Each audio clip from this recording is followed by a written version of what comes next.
If you go to any university, they have what they call class distinctions.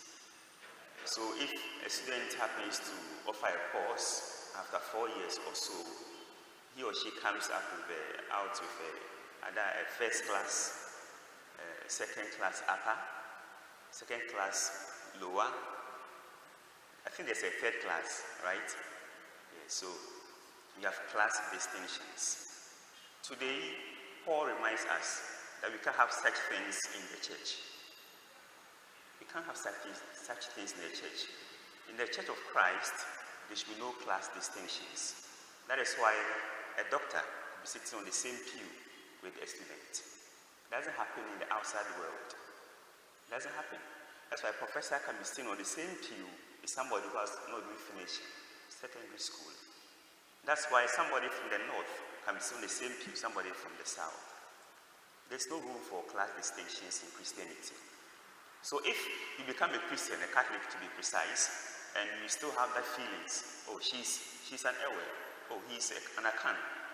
So even in the church, so I have no dealings with him, I have no dealings with her, then you are not maturing as a Christian. You need to upgrade your Christian life. Let us work on that. The second thing I want to mention is the fact that Paul, after 40 years of ministering, he was famous by then. Yet he went to Jerusalem to see the other apostles.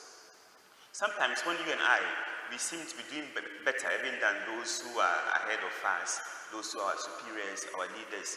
Then we have this pride that doesn't want to submit to those who are overseeing us. You know, your manager at the workplace, your boss, you are doing better than him, doing better than her. So that feeling comes upon you. He wouldn't do that. Apart from all that he was doing, all that he had, he went to submit himself to those who were in charge. Let's put away pride and allow obedience. You call it in the church obedience. He was obedient to the authorities. So if you are in the church and have some special charism, that doesn't make it better than the priest in charge of your parish, because you have a charism that doesn't have, submit to him. Look at Paul. It is part of the core of being a Christian or being a Catholic. The last one. We also told that he corrected somebody called Peter. I hope you all know Peter. Peter was the leader of the apostles, yet he corrected him. Father was mentioning it to me when we were listening to the first reading. It's called fraternal correction.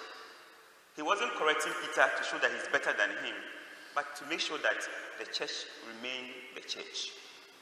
There's nothing wrong with correcting somebody who is your senior, your parent, but do it with love.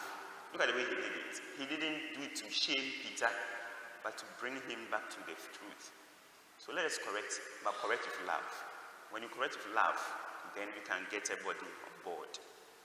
May God bless us.